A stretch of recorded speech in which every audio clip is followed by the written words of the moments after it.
पिंपरी चिंचवडचे महापालिका आयुक्त शेखर सिंग यांनी पूजा खेडकरांना दिलेल्या अपंगत्वाच्या प्रमाणपत्राबाबत एक मोठं विधान केलेलं आहे ते, परंतु ते विधान फसवं आणि चुकीचं आहे।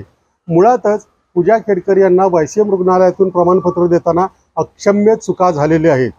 पूजा खेडकर यांनी जो पुरावा दिला MRIचा तो बाहेरच्या खाजगी डॉक्टरचा आहे। मुळात खाजगी डॉक्टरचा पुरावा घेणं अलाउड नाही, तरी ते दिला असं म्हणतात। शिवाय जे काही दिलंय त्याच्यावर तारीख किंवा डॉक्टरांची सही नसल्याचंही म्हटलं जातं।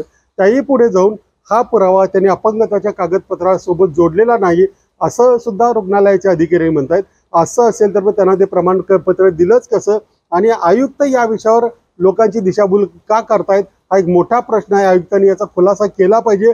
आपल्या अधिकाऱ्यांवर कारवाई करण्याच्या ऐवजी अधिकाऱ्यांना वाचवण्याचं काम, त्यांना पाठीशी घालण्याचं काम शेखर सिंग करतायत। मुळातच एकूण पूजा खेडकर प्रकरणाने प्रशासकीय व्यवस्थेवर त्यांच्या विश्वासार्हतेवर एक प्रश्नचिन्ह निर्माण केलेलं आहे। त्यातच असे जर वरिष्ठ अधिकारी आपल्या सगळ्या अधिकाऱ्यांना पाठीशी घालू लागले तर लोकांचा पूर्णपणे प्रशासनावरचा विश्वास उडून जाईल।